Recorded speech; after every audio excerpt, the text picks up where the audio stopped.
Great to see so many people here this evening who have turned out in huge numbers in East Belfast tonight.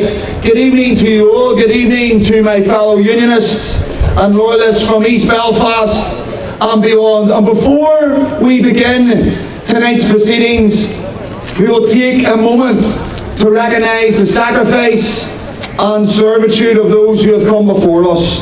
The war memorial that we now stand beside has been deliberately chosen as the location for tonight's protest. Why? For it is a tangible reminder of the sacrifice Ulster and her people have made throughout the generations to defend our country, to defend our birthright, and to defend our union. So if you would now please bow your heads for a minute's silence as members lay a wreath in remembrance and in honour to those who paid the ultimate sacrifice.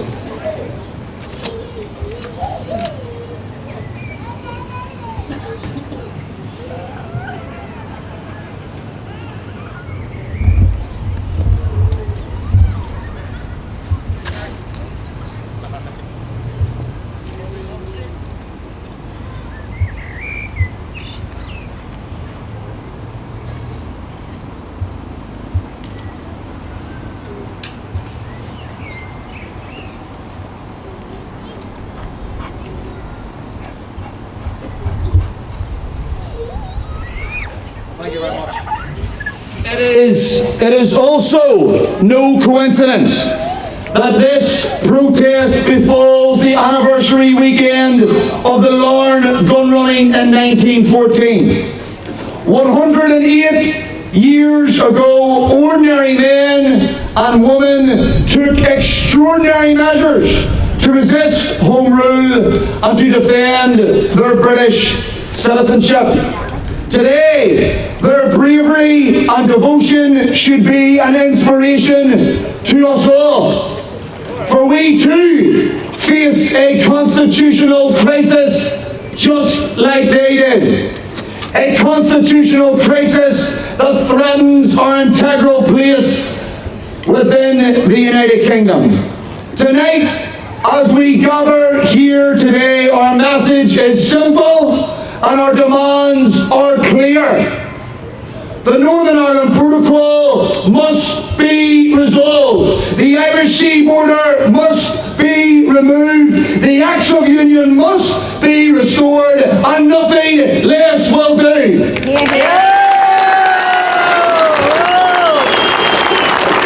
And let's be clear. Let's be clear so there is no doubt as to what exactly that entails. Northern Ireland should no longer be under the jackboot of foreign EU law. Northern Ireland should no longer be under the authority of a foreign EU court. Northern Ireland should no longer be conducting foreign EU checks. And if there must be a customs border on this island, then so be it. But put it where it belongs, between Northern Ireland and the Republic of Ireland.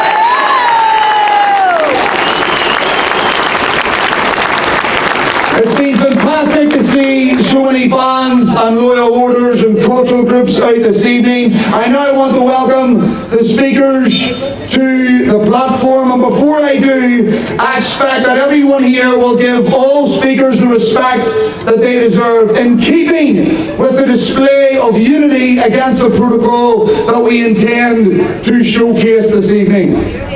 First, I ask you to welcome the Grand Secretary of the Orange Order and outspoken critic of the Northern Ireland Protocol, East Belfast's very own Mervyn Gibson.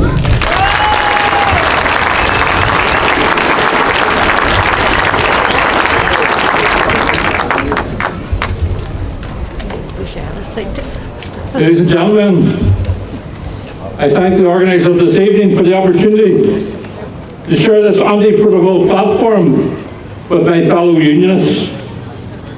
And right there is my first point, my fellow unionists. We stand in this platform as unionists opposed to the protocol.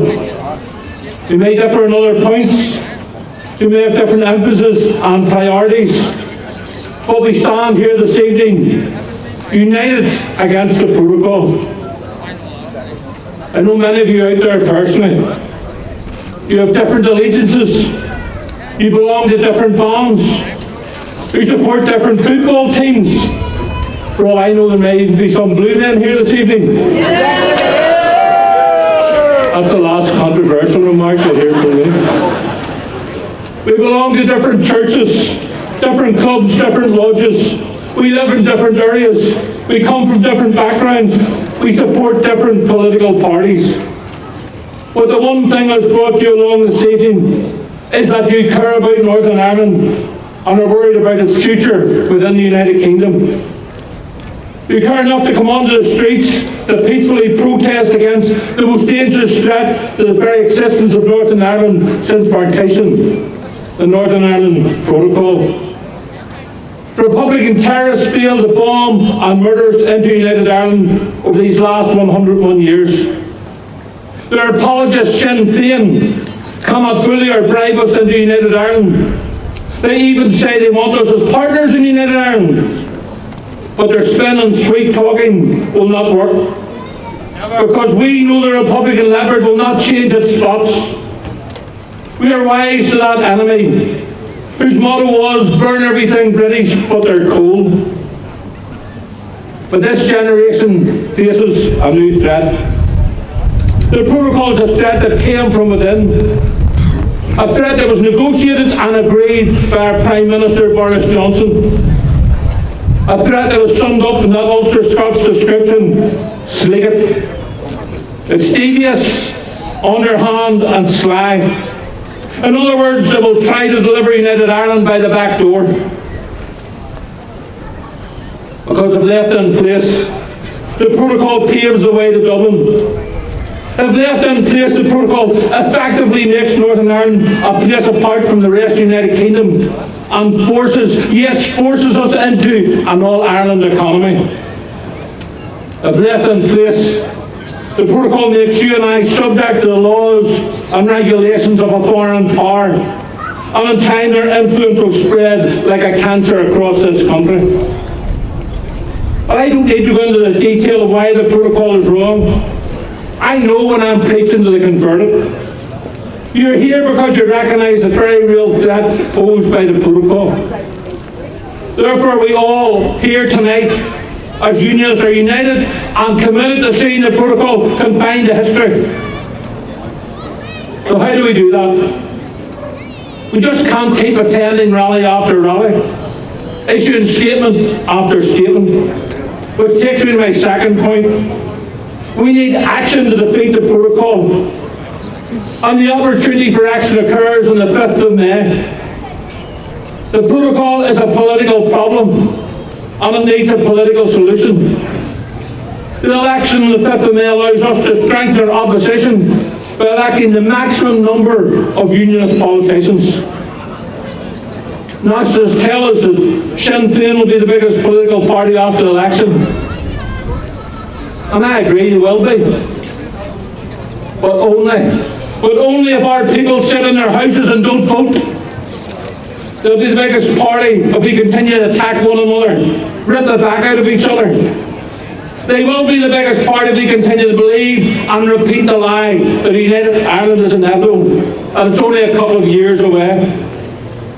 Sinn Féin will become the biggest party only if we allow them. Only if unionists do not go out and vote. Bemoaning our situation, whinging about our politicians, claiming that you'll not vote on the 5th of May are not the actions that will maintain Northern Ireland's place in the United Kingdom.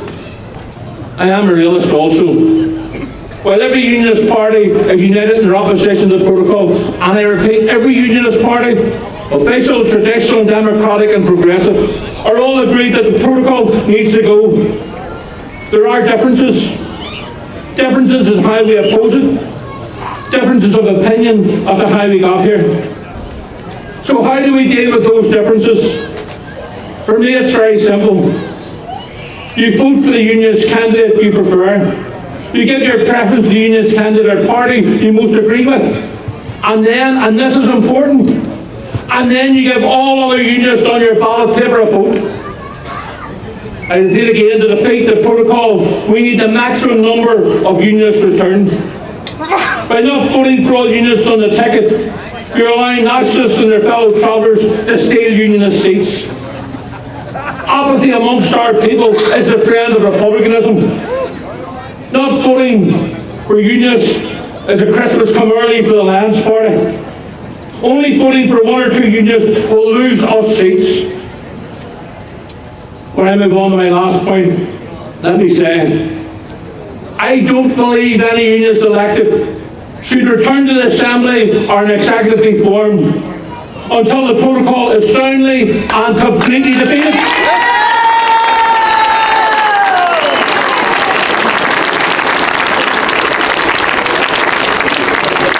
No fudge, no ambiguity, no Irish Sea border, and no foreign laws. But no surrender! There's still no punchline. Article 16 will not cut it. We've had enough of negotiations. The government of Westminster have to decide, is it a United Kingdom or a broken kingdom?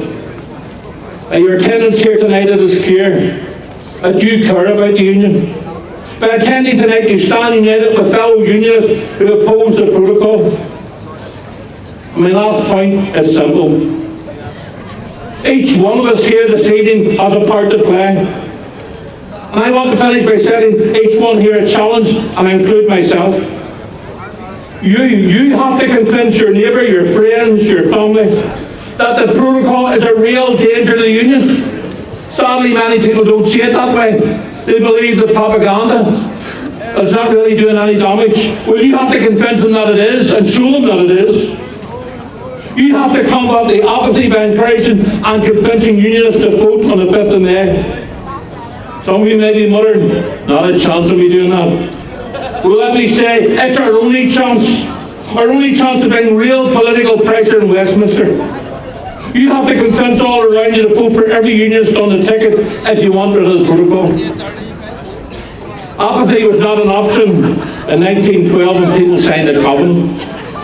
Apathy was not an option when guns were landed at Larne and Donaghadee, as we heard. Apathy was not an option in 1921 when Northern Ireland was founded. Apathy was not an option during the dark days of the Troubles. Apathy did not secure 101 years of Northern Ireland. Pride and the passion of individuals saw us through. I visited a 96-year-old lady last week who had registered for her postal vote. Her neighbour had been in and told her, she didn't know who to vote for and wasn't going to bother voting. The 96-year-old proceeded to outline how important voting was and the need for her friend to vote unionist. You see, the older generation get it, because they had to fight hard to keep Northern Ireland British. They haven't the luxury of sitting at home and not voting. Will you do the same? We can't afford to wait on someone else doing what we know needs done now. Each person must ask themselves, is Northern Ireland and the Union important to me? If the answer is yes, then you have a vital role to play. Every unionist man, woman and young person has a responsibility to mobilise and maximise the unionist vote on the 5th of May. No matter how frustrated someone is, no matter how they feel let down, there is no excuse for not voting if you want rid of the protocol. The full impact of the protocol will not take effect for several years. By then it will be too late to repair the damage to the union it will have caused. The time to act is now over the coming weeks. Encourage every unionist to vote. Encourage every unionist to put company before party. Encourage every unionist voter to give a preference to every other unionist on the ballot. May we, like our forefathers, stand determined and united in opposition to that which threatens our heritage and our birthright. May each of us play our part willingly and enthusiastically. And remember, as the lady already said, our cry was no surrender.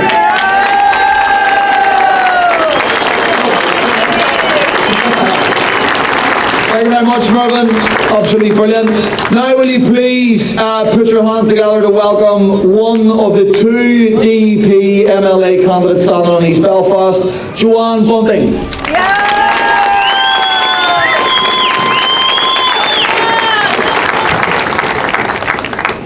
Thank you, Mr. Chairman, for the privilege to participate in this demonstration in East Belfast tonight. Fellow Unionists from all shades, we gather here tonight because we love our Queen and we love our country.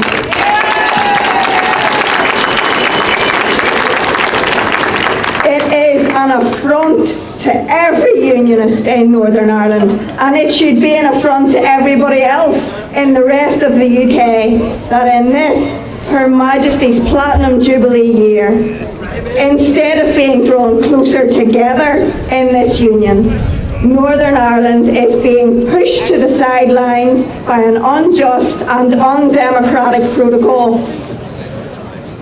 The courts have ruled that this insidious protocol supersedes the Act of Union.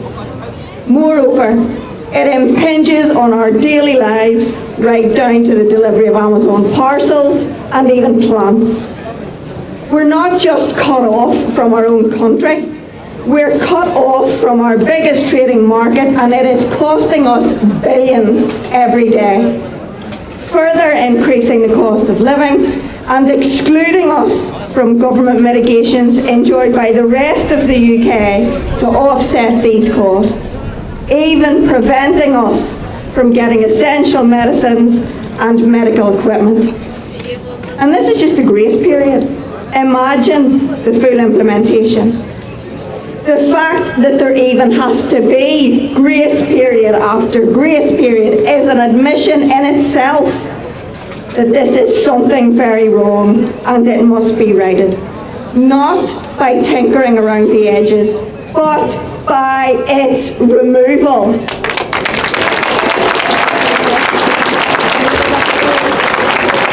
Anything that diminishes our Britishness is not acceptable.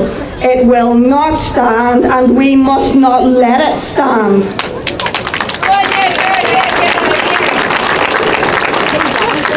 A year ago, the then Brexit Minister, Lord Frost, said the protocol was not working and had completely lost consent.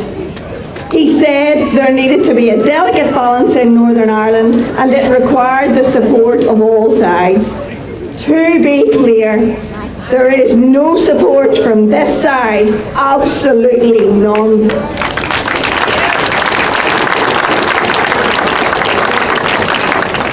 Months ago, the same Lord Frost said the protocol may have to be superseded.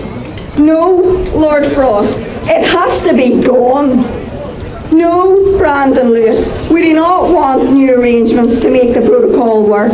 We want no protocol. We want free and unfettered access to the rest of our nation.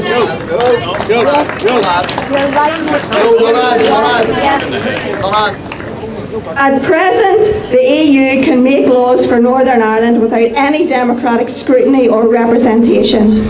This is not the Brexit we were promised.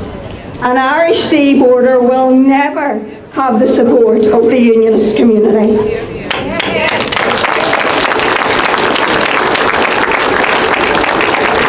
We all know only too well that if republicanism stood united, as we do now tonight, the government would acquiesce. Yet the full implementers seek to dismiss and ignore us. They all like to talk about rights, but how easily and readily they forget that we too have rights. Our country is under threat like never before. They couldn't break us by violence, so now they're trying to do it by politics and ploy.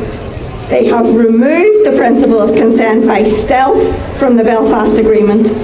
The agreement to them that is so sacrosanct and must not, as we are ever told, be cherry-picked. And why? Because it suited their agenda. It is long past time for the Prime Minister to have the courage of his convictions. It is long past time for Her Majesty's government to do what is right, to do what is just, and to do what they know they should to protect this union. When unionism goes into negotiations, we do so alone. and sadly often divided. The Irish government comes into bat for nationalism on every occasion. It is time our own government stopped being an independent arbiter in Northern Ireland and started standing up for its own country and its own loyal people.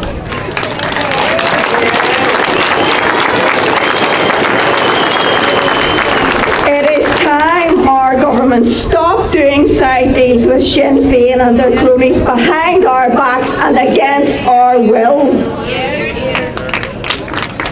Last year, we endeavoured to celebrate the centenary year of our beloved Northern Ireland.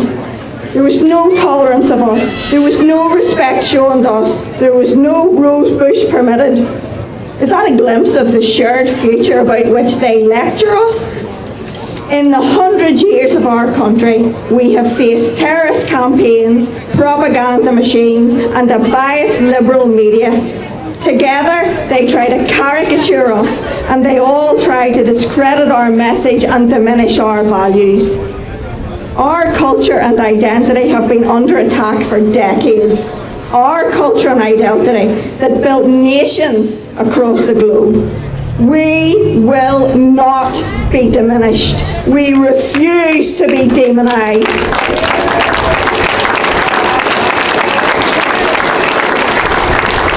Neither will we be silenced. We have a proud and rich history and heritage, and we will not be ashamed, nor will we be made to feel ashamed of who and what we are.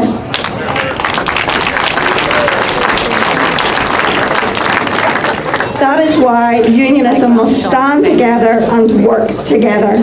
We have unity of mind, heart, and purpose. They cannot take our birthright. Our voices should matter. Our united voices will not be silenced or dismissed. To the Irish government we say, we will work with you as neighbours, but mind your own business. Look after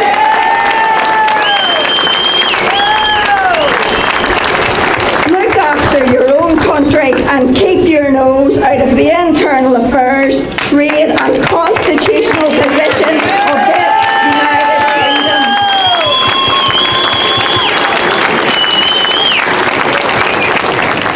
To the EU we say, we are not your bargaining chip.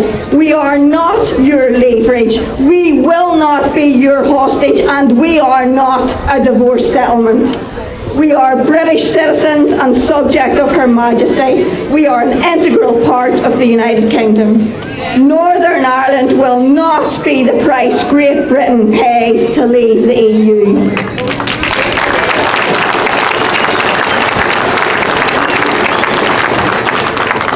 But the facts are, in the last Assembly, unionism was in the minority.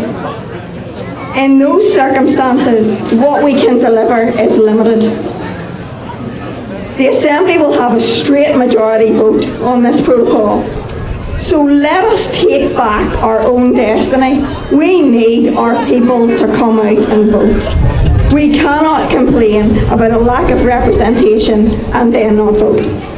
You can and you must have your say. Make your voice heard on the 5th of May. Strengthen unionism's hand. Help us to return to the Assembly all unionists who will do the right thing and vote the right way. Elect people who will speak for you, work for you, and vote the right way for you. The power is yours if you will use it. So tonight, let the message from East Belfast be one of unity and resolve. We will strive for our future within the UK. We will fight to protect our children's Britishness, and we will be victorious.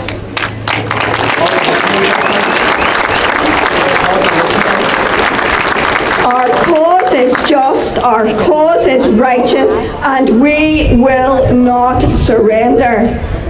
It is time to call time on the protocol.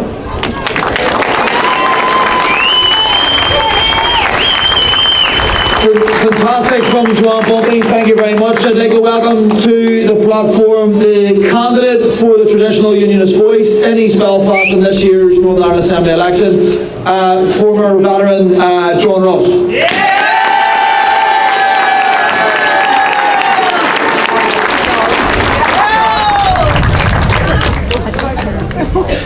It's an absolute honour for me to be stood here tonight, shoulder to shoulder with the people of East Belfast and from the Shankill who I met earlier from the other side and from further afield.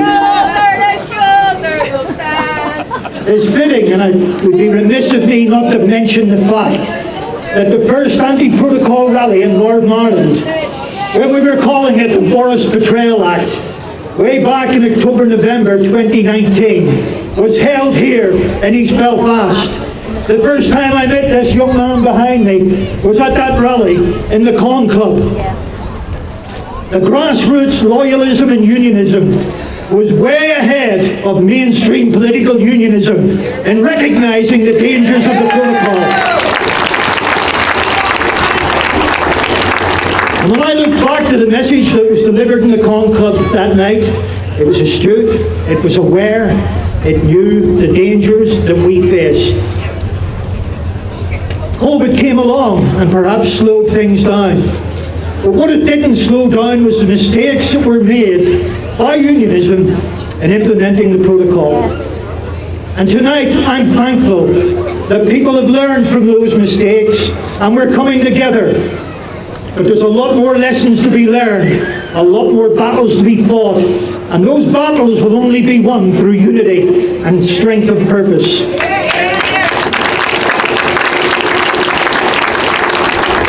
When I look back to 2019, and then I think to the end of 2020 and later, we, the unionist people of Northern Ireland, we shot ourselves in the foot in many ways.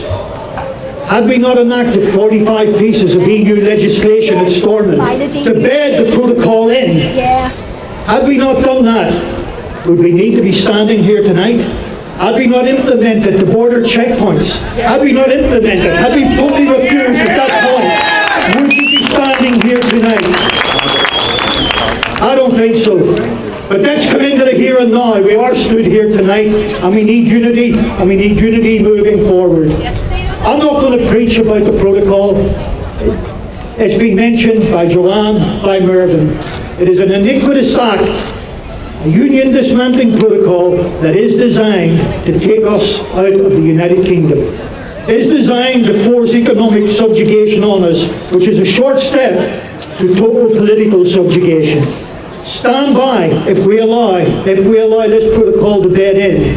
It is only a matter of time when our main partners will be diverged trade from GB and converged trade with Ireland and the rest of the EU that we will hear the call for monetary alignment.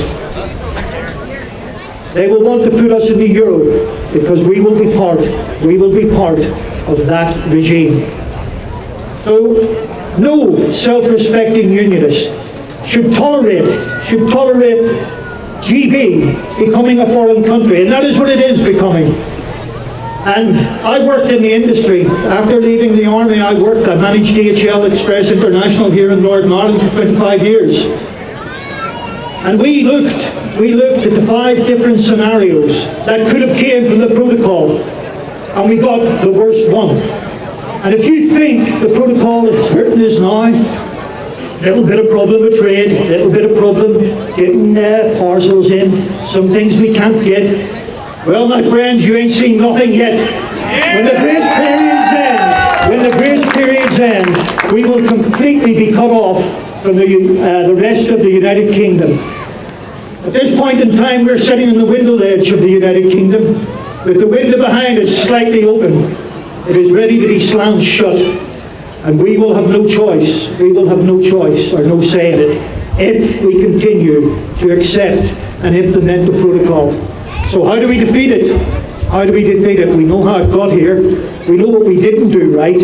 What do we need to do now moving forward? Well, as Mervyn said, we've got the elections coming up on May the 5th. People are worried. People are worried about Sinn Féin being the biggest party, about having a Sinn Féin First Minister. I heard the same rhetoric back in 2017. If we didn't vote, we would get a Sinn Féin First Minister. We would get Sinn Féin. Well, my friends, I voted and I got Sinn Féin. And I got Sinn Féin, and many of my friends who are standing trial and awaiting trial, veterans who served this country at the behest of Sinn Féin, are suffering. So we're suffering through the protocol, we're suffering through the rewriting of history, we're suffering through up-banner veterans being criminalised. And we listened to Mary Lou McDonald say that they will never criminalise their terrorists. The answer, my friends, is not to go into government. This Sinn Féin IRA, this protocol exists.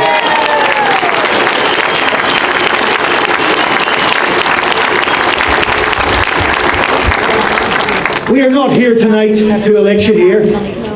We're not here tonight to search for your vote. Well, we are. Unionists in general. Unionists in general. I do. We need to vote, and we need to vote down the line, and we need to get as many unionists returned.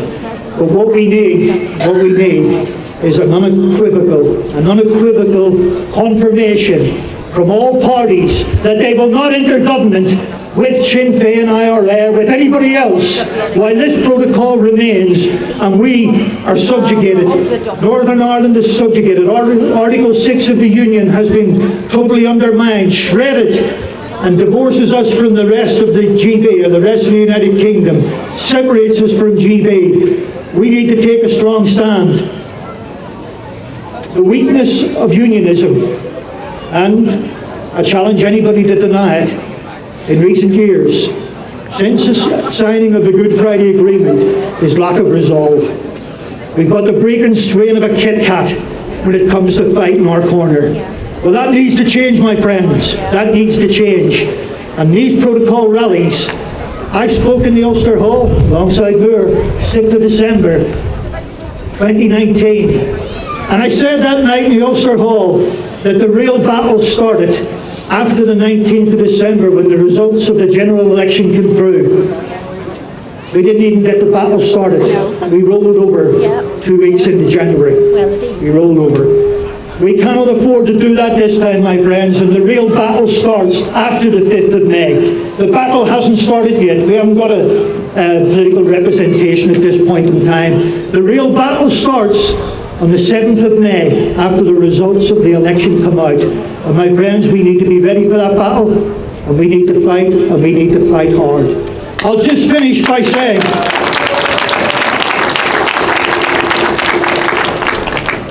resolve and true resolve has been lacking in modern day unionism. Why, I don't know. But I'll just say one thing, last thing before Moore kicks me to tell me to sit down. This night, 40 years ago, I was on a ship sailing south in the South Atlantic, a ship that was built just down the road in Harland and Wolff, the SS Canberra. We were sailing the war. We were facing challenges. We knew we were outnumbered. We knew we were 8,000 miles from home. We lost all our logistic support. But through resolve, through commitment, through bravery, we prevailed.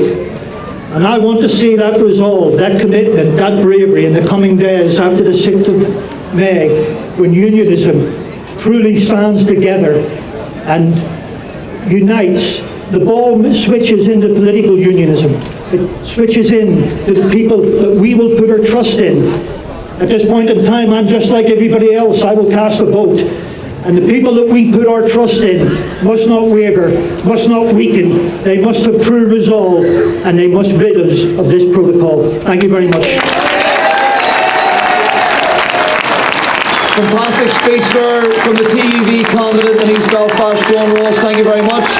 Last but not means least, I would like you all to put your hands together for the Progressive Unionist Party candidate in East Belfast for this May's election, Carl Bennett.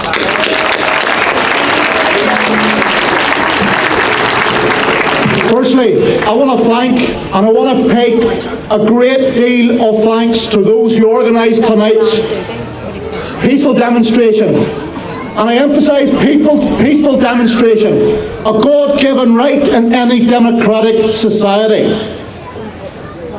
And tonight we have a unionist unity, a unity that many thought they could divide. Weren't they wrong?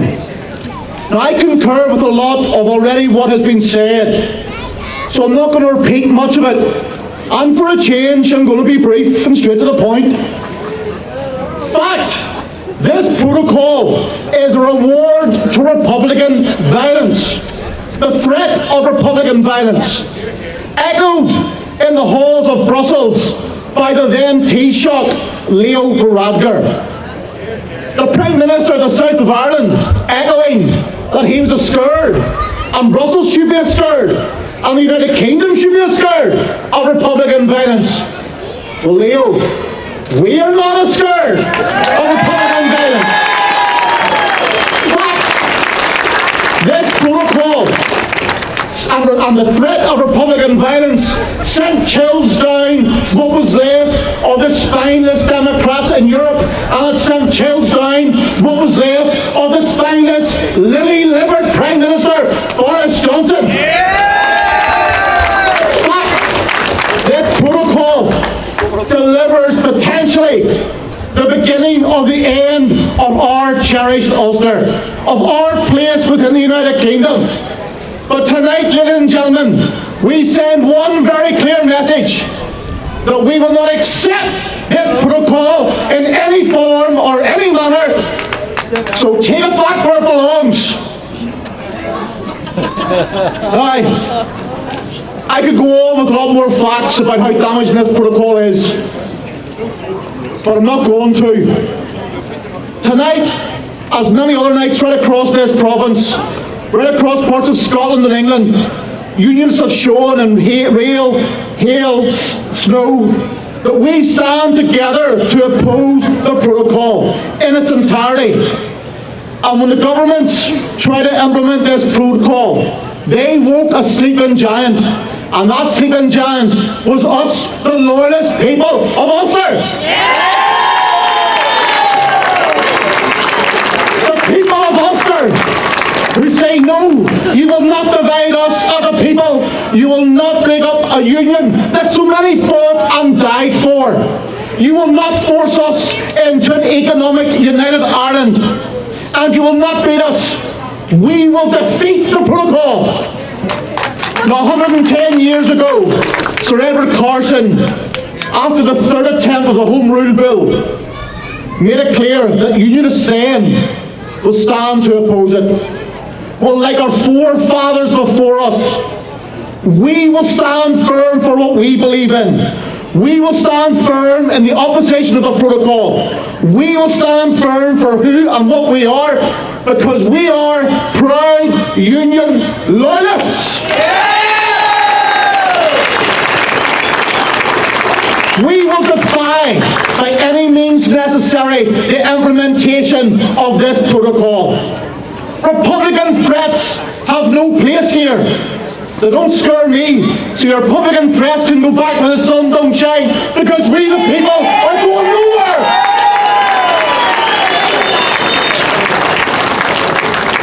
Before leaving, ladies and gentlemen, I told you to be short. I want to thank everyone here. I want to thank everyone across Ulster. I also want to thank our friends in Scotland and England and Wales, because their support and our support is unwavering and resolute in opposing this protocol. The message I want to send tonight, the message I want you all to send tonight before I leave, is very simple. And I want you to make sure they hear it in the halls of Westminster, in the halls of Brussels, and in the halls of the Dáil. We will fight this protocol to the end, and there will be no surrender of our beloved Ulster as part of the United Kingdom. Thank you.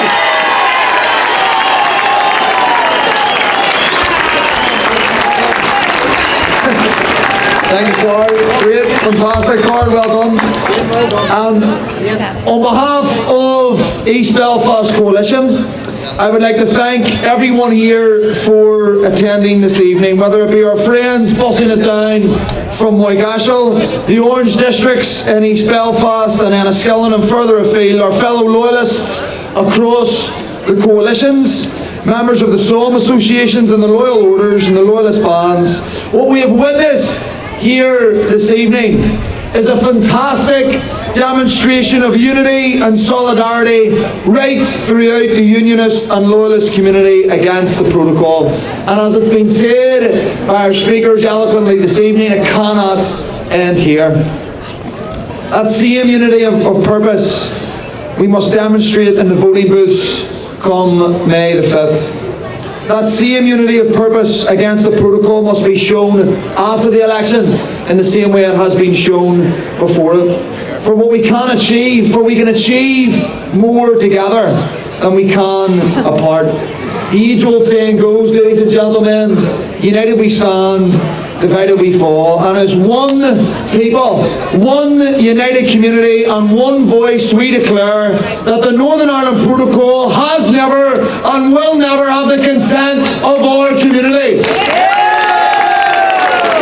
Thank you very much for attending the